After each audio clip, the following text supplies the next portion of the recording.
got another flute.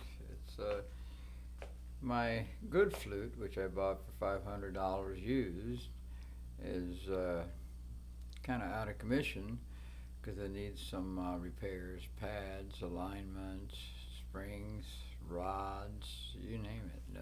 6 years, that's about what, every 6 years you gotta recondition, refurbish your instruments. Let me see if you can see the whole flute.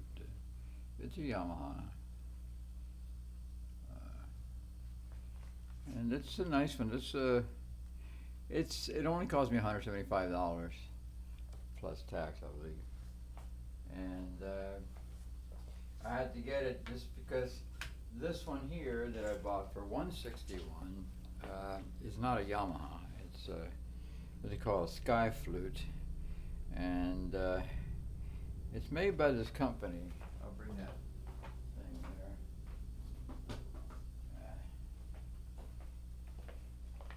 I think it's pronounced Paititi,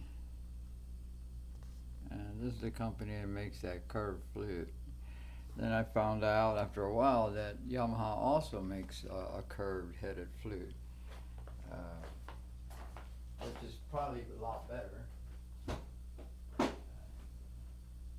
Simply because Yamaha makes $3,500 flutes, $4,500 probably gold flutes or something. And there's companies that are even more expensive than that. But the one I got is a pro model, but it's not the top of the line. So it's probably $1,200 flute. I do a little jazz and compare the two flutes next to each other. I'll probably start with the curved one.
it's nickel silver.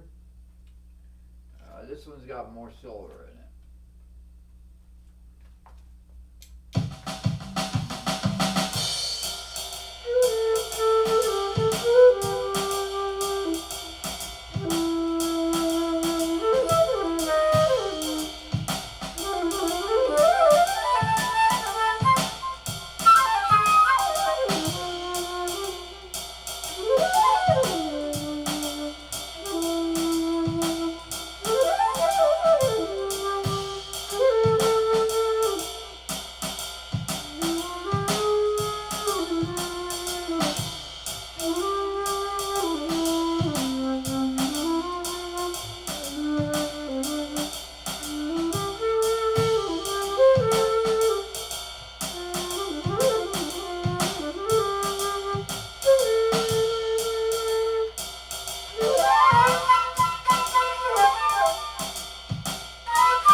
So that's a Yamaha. You can compare the sounds. I'll be listening for that too.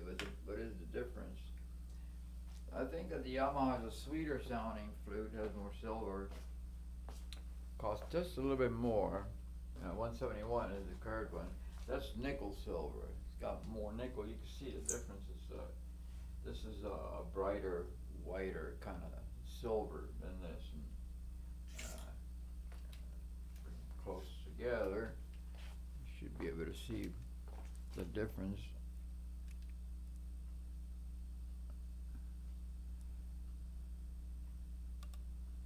You definitely see the difference there. And the head there. Couldn't see there before that for a second. So the more silver or more gold, some flutes are actually gold plated or has an alloy of gold, which is a lot of content of gold, and they sell for a lot more. Usually seen in classical concert type of environments.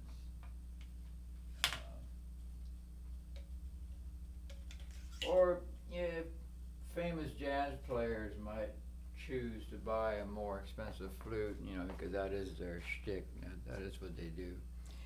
I'm a guitarist that loves woodwinds, so guitars, woodwinds, and percussion. Because of my aunt starting me in 1956 with a tambourine, just pumping that rhythm, kind of knocked me out as far as the rhythmic values. Plus, being Puerto Rican, it's Portable Rican, as I say. Actually, I picked that up from the Americans. They keep saying Puerto Rican, and I say, well, it's Puerto Riqueño, but they can't pronounce it. So I thought, well, it sort of sounds like Portable Rican, Puerto Rican, Portable Rican. So I coined that. God bless everyone.